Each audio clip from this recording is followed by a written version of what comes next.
যেমন বিআরটি এর corruption, BRT এর অনিয়ম, মানুষের ভোগান্তি, এইখান থেকে আমরা এখনো পর্যন্ত অনেস্টলি স্পিকিং একজনের কাছ থেকেও এমন কোনো মেসেজ পাইনি যে এখানের এই সমস্যাগুলো সমাধান হয়েছে।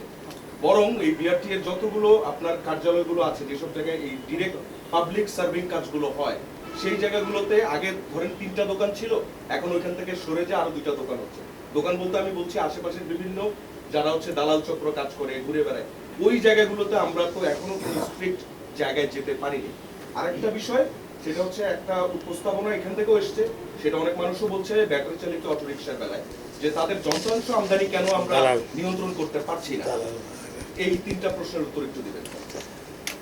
আচ্ছা, এই জন্যই বললাম যে আমাদের প্রথম মিটিংটা ছিল বিআরটি এর কর্মকর্তা। এখানে সব জায়গা থেকে লোক আসছিল, বাইরে থেকেও, বিভিন্ন জোন থেকেও সবাইকে লোক আসছে, এবং তাদেরকে খুব স্পষ্ট ভাষায়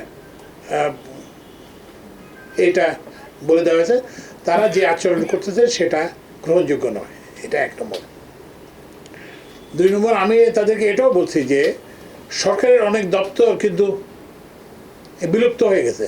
যেমন আপনারা যারা আমার মতো বয়সী তো কেউ না, আপনারা জানেন একটা controller of imports and exports বলে একটা অফিস ছিল, খুব রমরমা অফিস ছিল। সেই অফিসটা এখন নাই। অফিসটা না থাকার কারণটা হলো যে ওরা মানুষকে যে সেবাটা দেওয়ার কথা সেটা দিতে পারে না, ফলে অফিস আমরা বন্ধ করে দিই। তা আমরা এটাও বলেছি যে বিআরটি যদি ওদের যদি পারফরমেন্সে যদি ইমপ্রুভমেন্ট না হয়, আমরা বিআরটি বন্ধ করে দেওয়ার কথা চিন্তা করব। তো সুতরাং ওদেরকে যেটা বললাম যে কয়েকটা জিনিস বিআরটি কর্মকর্তাদেরকে বলা হয়েছে, কর্মচারীদের বলা হয়েছে। একটা হচ্ছে যে এই যে ফিটনেস না থাকার কারণে এবং ড্রাইভিং লাইসেন্স না থাকার কারণে যেসব অ্যাক্সিডেন্ট হবে সেগুলোর জন্য BRT officials will be responsible. এগুলো দায়িত্ব তাদের উপর বর্তাবে এবং তাদের বিরুদ্ধে ব্যবস্থা নেওয়া হবে। মাননীয় উপদেষ্টা, একটা বিষয় হলো আমরা ঢাকা শহরে অনেক লেগুনা চলতে দেখি, যেটা একেবারে কম বয়সী পোলাপান তারা চালাচ্ছে।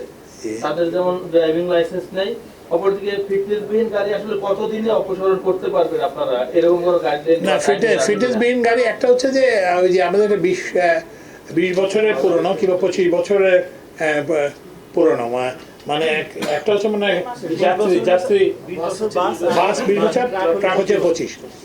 তো এইটা ওনাদেরকে মে মাস পর্যন্ত টাইম দেওয়া হয়েছে।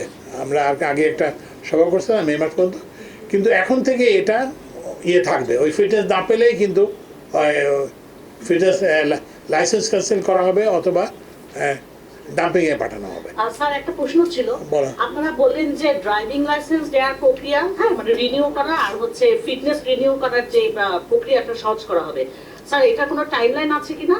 আর আরেকটা প্রশ্ন, যেটা বিআরটিএ কে তো আপনারা 1 মাসের জন্য সময় দিয়েছিলেন, এখন স্যার ওই 1 মাসটা কি এখন মানে কি ভ্যালিড আছে, নাকি আপনি তো বললেন যে আপনারা সব সময় মনিটরিং এর আন্ডারে রাখবেন?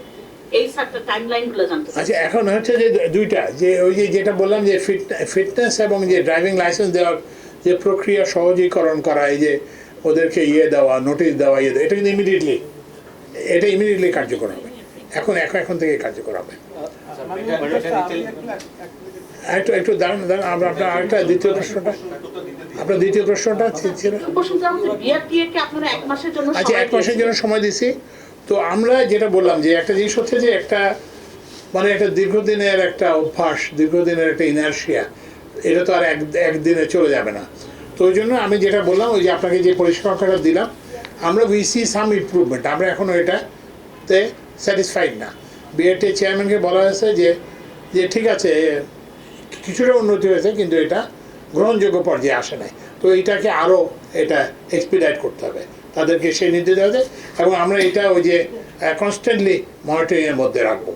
Every week, every fortnight, every month আমরা মনিটরিং করবো, এবং আমরা এক পর্যায়ে ওই যে কঠোর সিদ্ধান্ত যেটা, সেই সিদ্ধান্তের দিকে নাহলে যেতে বাধ্য হবো। বাট আমাকে বিআরটি এরা প্রতিশ্রুতি দিচ্ছে যে তারা they will improve their performance. এবং ওদেরও কিছু গ্রিভান্স আছে, যেমন ওদের লোক বলের সংকট আছে, গাড়ির সংকট আছে, তারপর নানান রকম আছে। আমরা এগুলোও বলছি যে রিঅ্যালোকেশন অফ ম্যান পাওয়ার, যেমন এখানে বিআরটির সদর দপ্তরে 228 জন কর্মচারী আছে, কর্মকর্তা কর্মচারী আছে। তা আমরা বলছি না, এখান থেকে লোক বল সরিয়ে ফিল্ডে দিয়ে দেওয়া হোক, যাতে করে ওখানে যেখানে সার্ভিস মানুষ পাচ্ছে না সেখানে মানুষ যেন সার্ভিসটা পায়। স্যার ব্যাটারির যন্ত্রাংশ আমরা এই বিষয়টাই আচ্ছা, ব্যাটারি চালিত যানের ব্যাপারে এটা একটা আলাদা, যেটা বললাম যে এটা যানজটের ইস্যুটা আজকে আমরা আলোচনা, কিন্তু আরেকদিন আমরা আলোচনা করেছিলাম, এবং ওই যে লোকাল গভর্নমেন্ট, তো এখনও এটা প্রক্রিয়াধীন আছে, এখন এটা সিদ্ধান্ত হয় নাই। যে একটা সিদ্ধান্ত হয়েছে যে এইসব ছোটোখাটো যানবাহনগুলোর লাইসেন্সিং করবে লোকাল গভর্নমেন্ট, মানে হচ্ছে যে এই পৌরসভা কিংবা এই ধরনের প্রতিষ্ঠান, সিটি কর্পোরেশন এসব।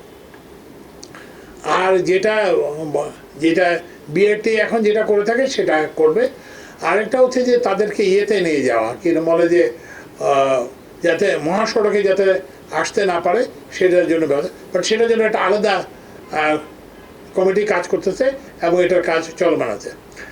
আরেকটা হচ্ছে যে যেটা সেটা হচ্ছে যে এইসব ব্যাটারি চালিত যে চার্জিং স্টেশনগুলো আছে সেগুলোকে আমরা মনিটরিংয়ের আওতায় আনবো বিদ্যুৎ বিভাগের বিদ্যুৎ কোম্পানিগুলোর মাধ্যমে, এবং তাদের যাতে কমার্শিয়াল রেটে চার্জ করায়, তারা যাতে ব্যক্তিগত রেটে চার্জে যাতে দিতে না পারে সেজন্য আমরা ব্যবস্থা নেব।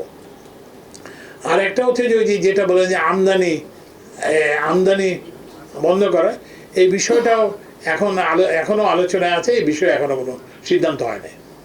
উপদেষ্টা, আমরা যদি দেখি যে রোড এখন যে গাড়ির যে পরিমাণ বাড়ছে প্রতি বছর 3 লাখ 4